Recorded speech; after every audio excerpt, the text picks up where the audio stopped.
बदलापूरची घटना घडल्यानंतर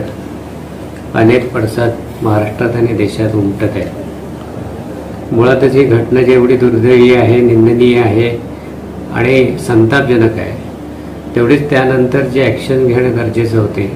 त्या बाबतीत सुद्धा प्रशासन आणि सगळ्या यंत्रणेकडनं ज्या पद्धतीनं जी दिरंगाई झाली आणि या सगळ्याचा परिपाक ह्या उद्रेकामध्ये दिसतो आहे। मुळातच महाराष्ट्र हे सुसंस्कृत आणि सगळ्या दृष्टीनं सगळ्यांना सुरक्षित असलेलं असं राज्य आहे आणि गेल्या काही दिवसामध्ये अशा काही घटना, अन्य काही घटना, जातीय घटना अशा माध्यमातून एक वेगळ्या प्रकारचं वातावरण महाराष्ट्रात निर्माण केलं जातं आहे किंवा तसं चित्र आज दिसतंय आणि मुळात ही आपली संस्कृती नाही आहे। आणि म्हणून जो आम्ही महाविकास आघाडीच्या माध्यमातून या मुलीला न्याय मिळावा,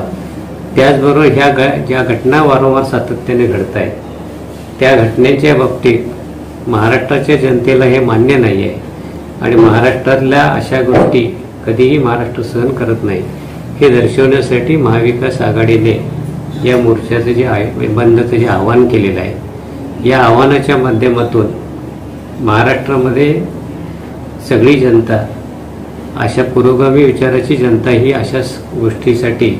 कधीही कुणाला पाठीशी घालत नाही हे दाखवून देण्यासाठी असताना हा बंदचा पुकारण्यात आलेला आहे। सचिनभाईंनी म्हटल्याप्रमाणे व्यापारी इतर लोकांना सणासुदीचे दिवस आहेत, या अगोदरही काही बंद झालेले आहेत, त्याही बाबतच्या काही गोष्टी आहेत, पण तरीसुद्धा हा जो बंद आहे ही आपली शांतता, सुव्यवस्था आणि कायदा सुव्यवस्था महाराष्ट्रामध्ये राहावी, महाराष्ट्रातला सांस्कृतिक सलोखा आणि टिकून राहावा या वातावरण निर्मितीसाठीचा असल्या कारणाने याला सगळ्यांनी त्याच्यामध्ये सहभाग घ्यावा,